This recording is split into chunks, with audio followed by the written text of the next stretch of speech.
യുഎഇയിൽ ഇന്ന് 1260 കോവിഡ് കേസുകളും 2 മരണവും റിപ്പോർട്ട് ചെയ്തു. രാജ്യത്ത് ആക്ടീവ് കോവിഡ് കേസുകൾ 17,000-ന് മുകളിലേക്ക് കടന്ന സാഹചര്യത്തിൽ കോവിഡ് മാനദണ്ഡങ്ങൾ ലംഘിക്കരുതെന്നും മുന്നണി പോരാളികളുടെ പ്രയത്നം പാഴാക്കരുതെന്നും അധികൃതർ മുന്നറിയിപ്പ് നൽകി.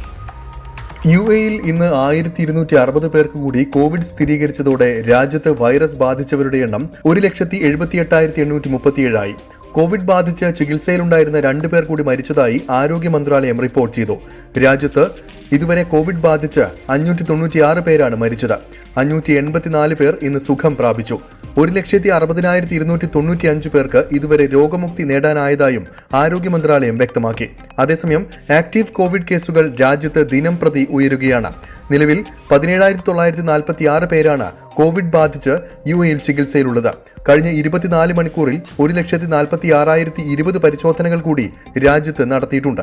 17.5 ദശലക്ഷം കോവിഡ് പരിശോധനകളാണ് രാജ്യത്ത് ഇതുവരെ നടത്തിയത്. അതേസമയം റഷ്യൻ വാക്സിൻ സ്പുട്നിക് 5ന്റെ പരീക്ഷണത്തിന് അബുദാബി വോളണ്ടിയർമാരെ ക്ഷണിച്ചു. വാക്സിൻ ഫോർ വിക്ടറി ക്യാമ്പയിന്റെ ഭാഗമായാണ് നടപടി.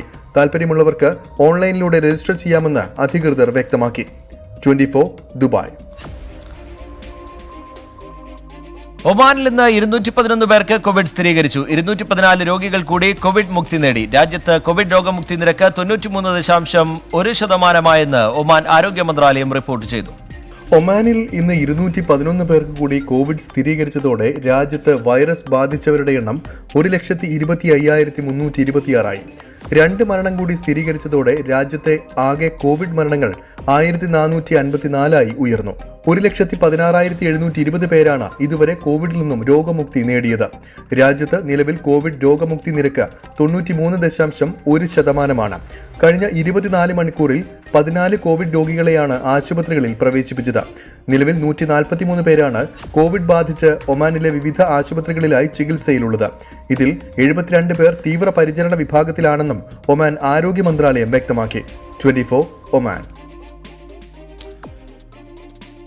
സൗദിയിൽ ഇന്ന് 193 പുതിയ കോവിഡ് കേസുകൾ റിപ്പോർട്ട് ചെയ്തു. എന്നാൽ 246 പേർ സുഖം പ്രാപിക്കുകയും രോഗമുക്തി നിരക്ക് 97.29% ഉയരുകയും ചെയ്തു. കോവിഡ് മൂലം ഇന്ന് 12 മരണം സ്ഥിരീകരിച്ചു.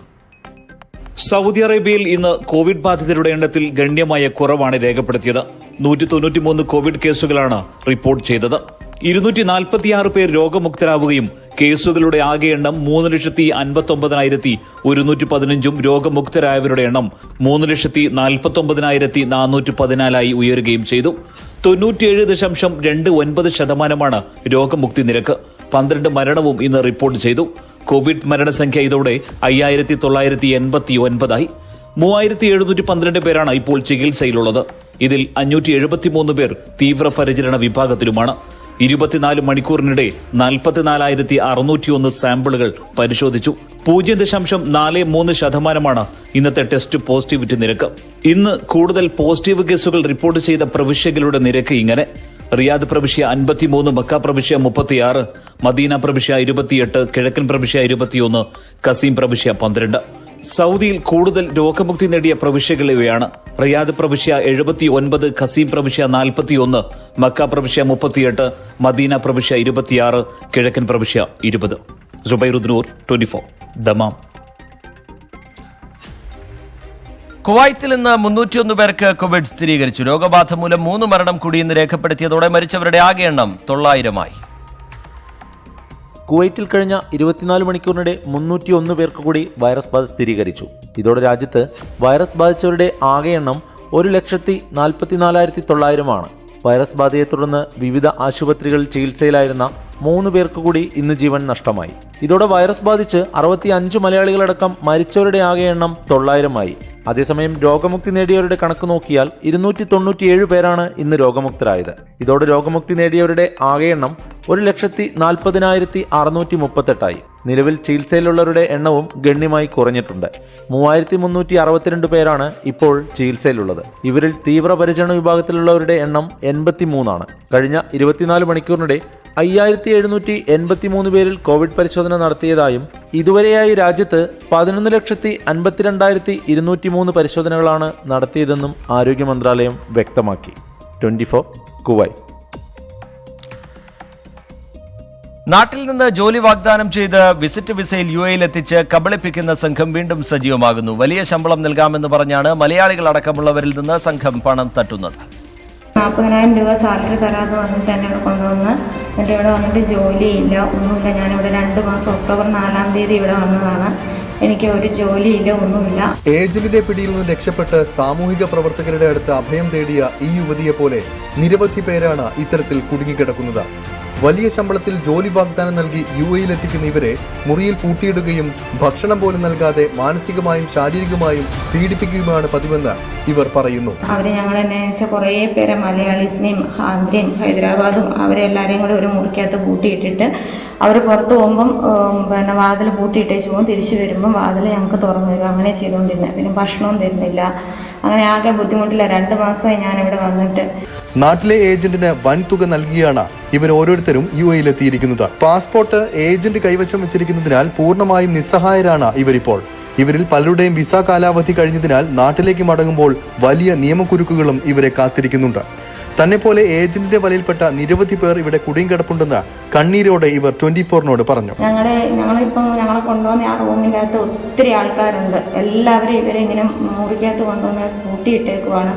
എന്നിട്ട് ഇവരോട് പിന്നെ ജോലിയൊന്നുമില്ല താത്താന്ന് പറയുമ്പോൾ അവർ പറയും ഇന്ന് തരാം നാളെ തരാമെന്ന് പറഞ്ഞിട്ട് ഓരോ ദിവസവും അവരിങ്ങനെ നീക്കി കൊണ്ടുപോയിട്ട് ജോലി തരപ്പെടുത്താമെന്ന് പറഞ്ഞ് വിസിറ്റ് വിസയിൽ ഇന്ത്യയിൽ നിന്ന് ആളുകളെ കൊണ്ടുവരുന്നത് തടയാൻ നടപടികൾ ശക്തമാക്കണമെന്നും നിലവിലുള്ള നിയമ സംവിധാനങ്ങളെ കാറ്റിൽ പറത്തിയാണ് ഇത്തരം തട്ടിപ്പ് റിക്രൂട്ട്മെന്റ് ഏജൻസികൾ പ്രവർത്തിക്കുന്നതെന്നും Ajman Indian social centre president Jasim പറഞ്ഞു. ഇവിടുത്തെ ഒരു സാഹചര്യത്തിൽ ഇപ്പോൾ നടന്നുകൊണ്ടിരിക്കുന്നത് ഇത്തരത്തിൽ വിസിറ്റ് വിസയിൽ ജോലി വാഗ്ദാനം ചെയ്തിട്ട് ഇവിടെ റിക്രൂട്ട്മെന്റ് ഏജൻസികൾ ഒത്തിരി ഇന്ത്യക്കാരായിട്ടുള്ളവരെ കൊണ്ടുവരുന്നുണ്ട്. നമ്മുടെ ഇന്ത്യയുടെ മൈഗ്രന്റ് സിസ്റ്റം ആ നിയമമുണ്ട്, ഇവിടെ ലോക്കൽ നിയമങ്ങളുണ്ട്. ഇതിനെല്ലാം കാറ്റിൽ പറത്തിക്കൊണ്ടാണ് ഇത്തരം റിക്രൂട്ട്മെന്റ് ഏജൻസികൾ പ്രവർത്തിക്കുന്നത്. സാധാരണക്കാരുടെ അജ്ഞത മുതലെടുത്ത് നടത്തുന്ന ഇത്തരം തട്ടിപ്പുകൾക്കെതിരെ ശക്തമായ നടപടികളാണ് അധികാരികളുടെ ഭാഗത്തു നിന്ന് ആവശ്യം. ദുബായിൽ നിന്നും അരുൺ പാറാട്ട്, 24. തൊഴിൽ താമസരേഖകളുമായി ബന്ധപ്പെട്ട പിഴകൾ കൂടാതെ ഒമാൻ വിടുന്നതിന് ഇതിനോടകം 2000-ൽ പരം ഇന്ത്യക്കാർ രജിസ്റ്റർ ചെയ്തതായി അധികൃതർ വ്യക്തമാക്കി. ഇതിനായി ഇന്ത്യൻ എംബസി ഒരുക്കിയ പ്രത്യേക സേവന വിഭാഗത്തിൽ ദിനംപ്രതി 120 മുതൽ 130 ഇന്ത്യക്കാർ വരെ രജിസ്റ്റർ ചെയ്യുന്നുണ്ട്. രജിസ്ട്രേഷൻ പൂർത്തിയാക്കിയ നിരവധി ഇന്ത്യക്കാർക്ക് തൊഴിൽ മന്ത്രാലയത്തിൽ നിന്നും ഇതിനോടകം യാത്രാനുമതി ലഭിച്ചതായും അധികൃതർ അറിയിച്ചു. തൊഴിൽ മന്ത്രാലയം പ്രഖ്യാപിച്ച ഇളവ് ഉപയോഗപ്പെടുത്തുന്നതിന് നവംബർ 15 മുതലാണ് രജിസ്ട്രേഷൻ ആരംഭിച്ചത്. സൗദി അറേബ്യയുടെ സ്വകാര്യ മേഖലയിൽ ജോലി ചെയ്യുന്ന വനിതകളുടെ എണ്ണം 120% വർദ്ധിച്ചതായി industrial cities and technical zones authority. വ്യാവസായിക മേഖലയിൽ സ്ത്രീ ശാക്തീകരണത്തിന് പ്രോത്സാഹനം നൽകുന്നുണ്ടെന്നും അതോറിറ്റി അറിയിച്ചു. 2018 അവസാനം വരെ 7,860 വനിതകളാണ് വ്യാവസായിക മേഖലയിൽ ജോലി ചെയ്തിരുന്നത്. എന്നാൽ ഈ വർഷം അത് 17,000-ആയി ഉയർന്നു. ദേശീയ സമ്പദ് വ്യവസ്ഥയ്ക്ക് അനുയോജ്യമായ വിധം കൂടുതൽ വനിതകളെ വ്യാവസായിക മേഖലയിലേക്ക് ആകർഷിക്കാൻ കഴിഞ്ഞതായി industrial cities and technical zone authority director general Khalid Al Salem പറഞ്ഞു. വ്യാവസായിക മേഖലയിലും സാങ്കേതിക രംഗത്തും ജോലി ചെയ്യുന്ന വനിതകളുടെ എണ്ണം ഗണ്യമായി വർദ്ധിച്ചു വരികയാണ്. വനിതാ സംരംഭകരെ പ്രോത്സാഹിപ്പിക്കുന്നതിന് വ്യാവസായിക നഗരമായ ദമാമിൽ അടുത്ത വർഷം പ്രീ ഫാബ്രിക്കേറ്റഡ് ഫാക്ടറികൾ ആരംഭിക്കും. വനിതകളുടെ നിക്ഷേപം സാധ്യമാക്കുന്നതിന് ഇത് സഹായിക്കും. സ്ത്രീകൾക്ക് ജോലി ചെയ്യാൻ അനുയോജ്യമായ അന്തരീക്ഷം സൃഷ്ടിക്കും. ഇതുവഴി ഉൽപാദനക്ഷമത വർദ്ധിപ്പിക്കാനാണ് ശ്രമം. വിദ്യാഭ്യാസ മന്ത്രാലയത്തിന്റെ നിർദ്ദേശപ്രകാരം വ്യാവസായിക നഗരങ്ങളിൽ നഴ്സറി, കിൻഡർ ഗാർട്ടൻ എന്നിവ നടപ്പിലാക്കുന്നതിന് ബിൽഡിംഗ് ഡെവലപ്മെന്റ് കമ്പനിയുമായി കരാർ ഒപ്പുവെച്ചിട്ടുണ്ടെന്നും ഖാലിദ് അൽ സലേം വ്യക്തമാക്കി. നസ്രുദ്ദീൻ വിജയ്, 24, റിയാദ്. SMCA കുവൈത്തിന്റെ 1 വർഷം നീണ്ടു നിൽക്കുന്ന സിൽവർ ജൂബിലി ആഘോഷങ്ങളോടനുബന്ധിച്ച് സിറോ മലബാർ യൂത്ത് മൂവ്മെന്റും ബ്ലഡ് ഡോണേഴ്സ് കേരള കുവൈറ്റ് ചാപ്റ്ററും സംയുക്തമായി രക്തദാന ക്യാമ്പ് സംഘടിപ്പിച്ചു. അദാൻ ബ്ലഡ് ബാങ്കിൽ വെച്ച് നടന്ന ക്യാമ്പ് സുനിൽ രാപ്പുഴയുടെ അധ്യക്ഷതയിൽ സിറോ മലബാർ എപ്പിസ്കോപ്പൽ വികാരി ഫാദർ ജോണി ലോനിസ് ഉദ്ഘാടനം ചെയ്തു. രാജ്യത്തെ പ്രതികൂല കാലാവസ്ഥയിലും 138 പേർ രക്തം ദാനം ചെയ്തു. ബിജോയ് ഔസേബ്, രഘുപാൽ BDK, മനോജ് ബാവേലിക്കര, രാജൻ തോട്ടത്തിൽ, സജി ജോർജ് എന്നിവർ പരിപാടിക്ക് നേതൃത്വം നൽകി. കോവിഡ് സാഹചര്യത്തിൽ ബ്ലഡ് ബാങ്കിൽ നേരിടുന്ന രക്തക്ഷാമം പരിഹരിക്കുന്നതിനായി കൂടിയാണ് ക്യാമ്പ് സംഘടിപ്പിച്ചതെന്ന് സംഘാടകർ അറിയിച്ചു. Indian chief of army staff general MM Naravane Saudi Arabia സന്ദർശിക്കുമെന്ന് റിയാദ് ഇന്ത്യൻ എംബസി അറിയിച്ചു. സൈനിക പ്രതിരോധ മേഖലകളിൽ ഉഭയകക്ഷി ബന്ധം ശക്തിപ്പെടുത്തുന്നതിനാണ് സന്ദർശനം. ഈ മാസം 13, 14 തീയതികളിലാണ് ജനറൽ MM നരവാനെ സൗദിയിൽ സന്ദർശനം നടത്തുന്നത്. മുതിർന്ന സുരക്ഷാ ഉദ്യോഗസ്ഥരുമായി അദ്ദേഹം കൂടിക്കാഴ്ച നടത്തും.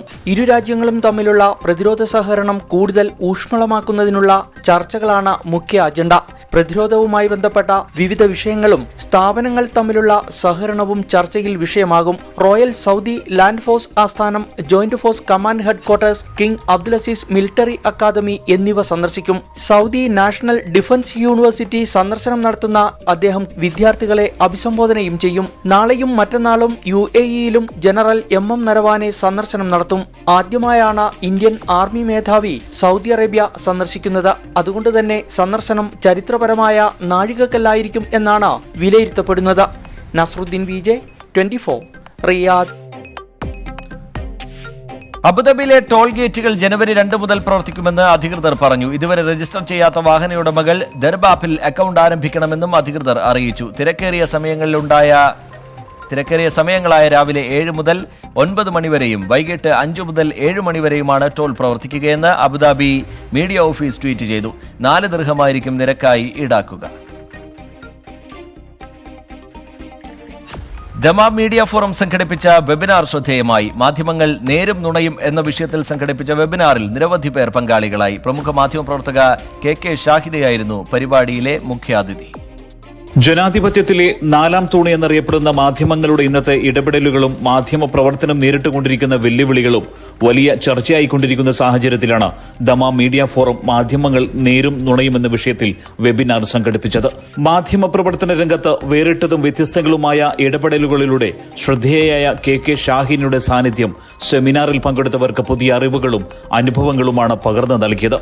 ഇന്ത്യയിൽ മാധ്യമ സ്വാതന്ത്ര്യം എന്നത് ഇനിയും നിർവചിക്കപ്പെടാത്ത ഒന്നാണ്. മീഡിയ ഇന്ന് വലിയൊരു വ്യവസായം കൂടിയാണ്. അത് നിയന്ത്രിക്കുന്നത് കുത്തക മുതലാളിമാരുമാണ്. വിവിധ താൽപര്യങ്ങൾക്കനുസരിച്ച് മാധ്യമങ്ങളിലൂടെ പലപ്പോഴും നുണകളും പുറത്തു വരാറുണ്ട്. ഇത്തരം നുണകൾക്കെതിരെ പലപ്പോഴും മാധ്യമ പ്രവർത്തകർക്കും വേണ്ടത്ര പ്രതികരിക്കാൻ കഴിയാതെ പോകുന്നുവെന്നും ഷാഹിന ചൂണ്ടിക്കാട്ടി. മറ്റ് ഇന്ത്യൻ സംസ്ഥാനങ്ങളെ അപേക്ഷിച്ച് കേരളത്തിൽ വലിയ മാധ്യമ സ്വാതന്ത്ര്യമാണ് അനുവദിച്ച് കിട്ടിക്കൊണ്ടിരിക്കുന്നതെന്നും KK ഷാഹിന പറഞ്ഞു. മാധ്യമപ്രവർത്തകൻ MCA നാസർ വെബിനാർ ഉദ്ഘാടനം ചെയ്തു. കിഴക്കൻ പ്രവിശ്യയിലെ സംഘടന, സാമൂഹിക സാംസ്കാരിക കൂട്ടായ്മകളിലെ നേതാക്കളുടെ സാന്നിധ്യം കൊണ്ട് ശ്രദ്ധേയമായ പരിപാടിയിൽ ഉയർന്നുവന്ന നിരവധി ചോദ്യങ്ങൾക്കും ഷാഹിന മറുപടി നൽകി. മീനു അനൂപിന്റെ പ്രാർത്ഥനാഗാനത്തോടെ ആരംഭിച്ച വെബിനാറിൽ media forum president Sajid Arattupuzha അധ്യക്ഷനായിരുന്നു. റിയാദ് മീഡിയ ഫോറം രക്ഷാധികാരി അഷ്റഫ് വേങ്ങാട് ആശംസയും നേർന്നു. ജനറൽ സെക്രട്ടറി സിറാജുദ്ദീൻ വെഞ്ഞാറമോട് സ്വാഗതവും മുജീബ് കളത്തിൽ നന്ദിയും പറഞ്ഞു. സുബൈറുദ്ദീൻ, 24, ദമാം. ഇന്ത്യ സർക്കാരിന്റെ കർഷകദ്രോഹ നയങ്ങൾക്കെതിരെ സമരം ചെയ്യുന്ന കർഷക സമൂഹത്തിന് അൽ ഖസീം ബുറൈദ തണൽ സാംസ്കാരിക വേദി പ്രവർത്തകർ ഐക്യദാർഢ്യം പ്രഖ്യാപിച്ചു. കോർപ്പറേറ്റ് താൽപര്യങ്ങൾ സംരക്ഷിക്കാനാണ് സർക്കാർ ശ്രമിക്കുന്നത്. കർഷകരെയും സാധാരണക്കാരെയും അടിച്ചമർത്തുന്ന കരിനിയമങ്ങൾ അടിച്ചേൽപ്പിക്കുകയാണെന്നും ഐക്യരാഷ്ട്ര സംഗമം അഭിപ്രായപ്പെട്ടു. മുജീബ് കുറ്റിച്ചിറ, അബ്ദുള്ള കാവന്നൂർ, മിഥുൻ പാവങ്ങാട്, മുനീർ പൊന്നാനി, ഷിഹാബ്, അബ്ദു കച്ചേരി, അസീസ് എന്നിവർ നേതൃത്വം നൽകി. സൗദി സർക്കാരിന്റെ ഓൺലൈൻ സേവനമായ അബ്ഷിർ വിപുലീകരിച്ചതായി ആഭ്യന്തര മന്ത്രാലയം അറിയിച്ചു. വിവിധ സർക്കാർ വകുപ്പുകളുടെ 280 സേവനങ്ങൾ ലഭ്യമാണെന്നും മന്ത്രാലയം വ്യക്തമാക്കി. ആഭ്യന്തര മന്ത്രാലയത്തിന്റെ ഓൺലൈൻ പോർട്ടലായ അബ്ഷിറിൽ പുതുതായി 21 സേവനങ്ങൾ കൂടി ഉൾപ്പെടുത്തിയിരുന്നു. 1.83 കോടി ഉപഭോക്താക്കളാണ് ഇത് പ്രയോജനപ്പെടുത്തിയതെന്ന് ആഭ്യന്തര മന്ത്രാലയം അറിയിച്ചു. ഇൻഡിവിജ്വൽ, ബിസിനസ്, ഗവൺമെന്റ് എന്നിങ്ങനെ 3 പ്ലാറ്റ്ഫോമുകളിലാണ് അബ്ഷിർ സേവനം ലഭ്യമാക്കിയിട്ടുള്ളത്. വർഷം ശരാശരി 10 കോടിയിലധികം അന്വേഷണങ്ങളാണ് അബ്ഷിറിൽ ലഭിക്കുന്നത്. പാസ്പോർട്ട് വിഭാഗം, ട്രാഫിക് ഡയറക്ടറേറ്റ്, സിവിൽ അഫയേഴ്സ് തുടങ്ങി വിവിധ വകുപ്പുകളുടെ സേവനങ്ങൾ അബ്ഷിറിൽ ലഭ്യമാണ്. വിദേശികളുടെ ആശ്രിത വിസയിലുള്ളവരുടെ ഇക്കാമ പുതുക്കുന്നതിനും ട്രാഫിക് നിയമലംഘനങ്ങൾക്ക് പിഴയടയ്ക്കുന്നതിനും അബ്ഷിറിൽ സൗകര്യം ഒരുക്കിയിട്ടുണ്ട്. സർക്കാർ ഓഫീസുകൾ സന്ദർശിക്കാതെ ഓൺലൈൻ വഴി സ്വദേശികൾക്കും വിദേശികൾക്കും സേവനം നൽകുന്ന പോർട്ടലിന് ഏറെ സ്വീകാര്യതയാണ് ലഭിച്ചത്. Nasruddin VJ, 24, Riyadh. തദ്ദേശ വോട്ടെടുപ്പിന്റെ ആദ്യഘട്ടത്തിൽ മികച്ച പോളിംഗ്. 73% ആളുകൾ വോട്ട് രേഖപ്പെടുത്തി. തിരുവനന്തപുരം, കൊല്ലം, പത്തനംതിട്ട, ആലപ്പുഴ, ഇടുക്കി ജില്ലകളാണ് വിധി എഴുതിയത്. കോവിഡ് രോഗികളും വോട്ട് ചെയ്യാനെത്തി. കർശന കോവിഡ് നിയന്ത്രണങ്ങളോടെയായിരുന്നു വോട്ടെടുപ്പ്. ഏകദേശം കൃത്യമായി കണക്ക് കിട്ടിയിട്ടില്ല, 75% പോളിംഗ് ഉണ്ടായിട്ടുണ്ട് എന്നാണ് ഏകദേശ കണക്ക്, കൃത്യകണക്ക് കിട്ടിയിട്ടില്ല. മഹാമാരിയുടെ പശ്ചാത്തലത്തിലും വോട്ടർമാർ നല്ല രീതിയിൽ പോളിംഗ് സ്റ്റേഷനിൽ എത്തിയത് ഇലക്ഷൻ സംവിധാനത്തിലും ജനാധിപത്യ സംവിധാനത്തിലും ജനങ്ങൾക്കുള്ള വിശ്വാസമാണ് കാണിക്കുന്നത്. സംസ്ഥാനത്ത് രണ്ടാം ഘട്ട വോട്ടെടുപ്പ് നടക്കുന്ന കോട്ടയം, എറണാകുളം, തൃശൂർ, പാലക്കാട്, വയനാട് ജില്ലകളിൽ പരസ്യപ്രചാരണം അവസാനിച്ചു. മറ്റന്നാൾ 5 ജില്ലകളും ബൂത്തിലെത്തും. കോവിഡ് നിയന്ത്രണങ്ങൾ പരമാവധി പാലിച്ച് മുന്നണികൾ അവസാനവട്ട പ്രചാരണം കൊഴുപ്പിച്ചു.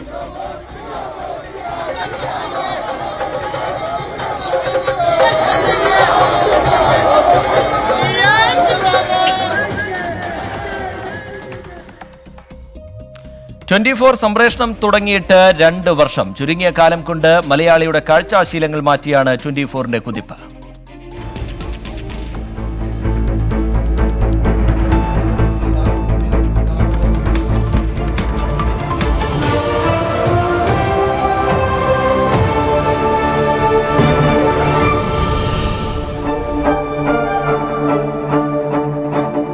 വളരെ സന്തോഷമുള്ള ഒരു നിമിഷത്തിലാണ് ഞാൻ നിങ്ങളോട് സംസാരിക്കുന്നത്. കുറച്ചധികം കാലമായി ഒരു വാർത്താ ചാനലിന്റെ വരവ് നിങ്ങൾ പ്രതീക്ഷിച്ചിരിക്കുകയായിരുന്നു.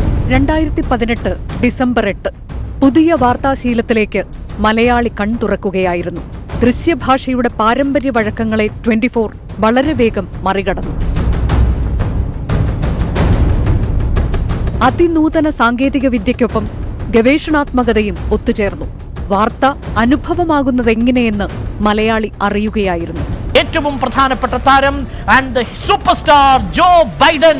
ഓരോ വാർത്തയിലും ഓരോ ജീവിതം കണ്ടു 24.